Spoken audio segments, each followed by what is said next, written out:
coming back, had a chance to exhaust the list of expendable, unclean, and voided.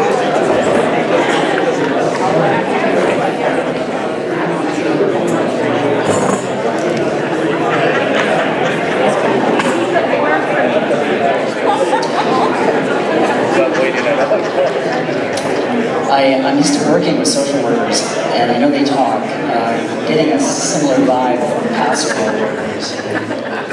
All right. One of the things that obviously a lot of our presenters have brought stories, which of course are really the best way to do this. We do have in some of the curriculum we use, and I wish I'd included those, the use of story from Scripture and other illustrations. So that's usually part of some of the work that we do with staff, and for those that we're providing an introduction to Catholic social teaching. So we have I have a couple examples of preferential love in the Gospels. Obviously, Jesus is closely associated with a ministry of healing. Even first century non-Christians identified him as a worker of surprising deeds and miracles associated with healing. This is a cross-section of just one gospel, the Gospel of Matthew, where there's a fairly prominent emphasis on the healing ministry.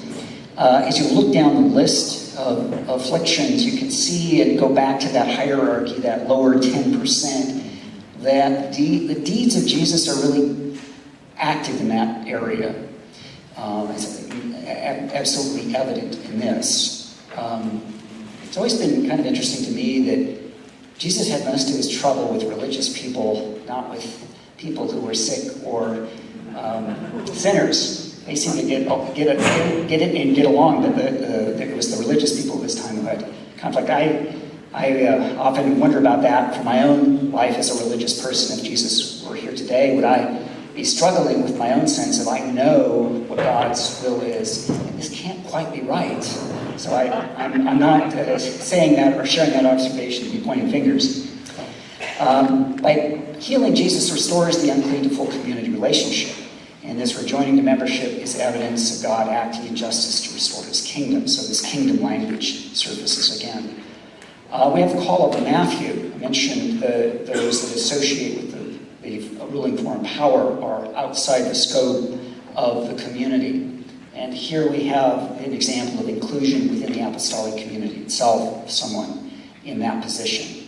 So the establishment of fellowship, table fellowship with tax collectors and sinners is a very featured element of the tradition about Jesus' public ministry. And then this passage from Matthew's Gospel, when John's disciples come and ask, are you the one, or are we to expect someone else?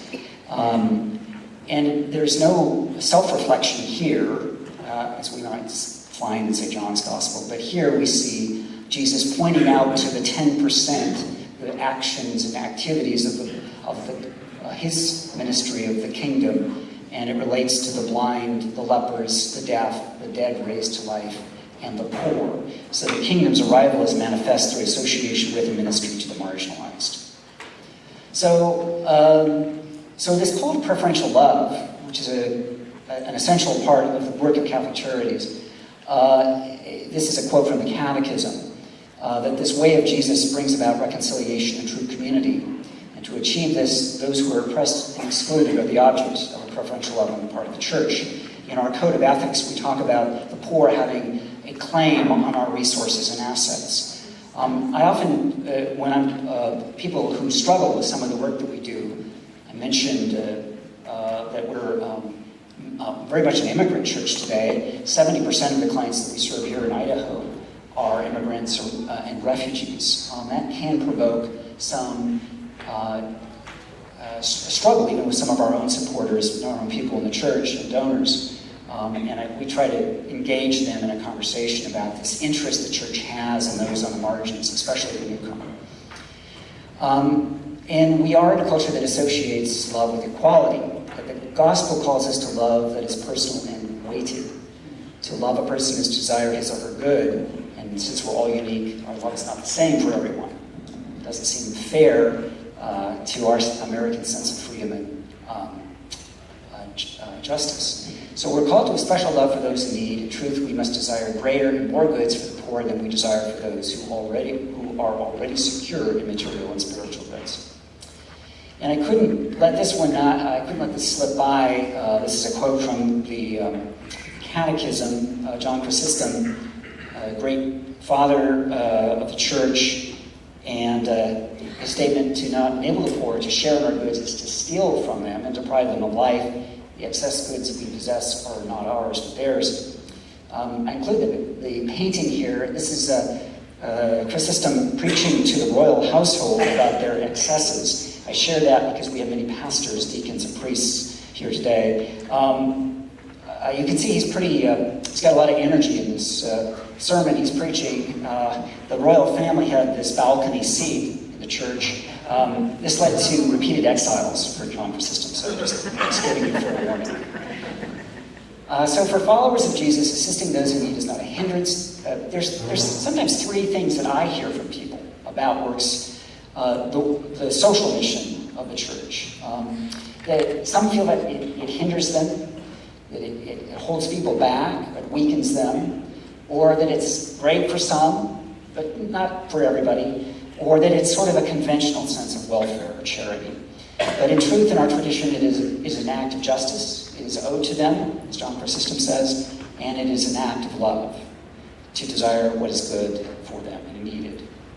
So, we have another little exercise for you. We have two pictures here. We'd like you at your table to, the question is, how do these pictures challenge our assumptions about love and justice? Where is the commandment to love preferentially evident, and how? And I'd ask you to look closely at the picture because there's a number of details in there beyond the thing that might be most obvious. So if we could give you, say, 5 minutes on this.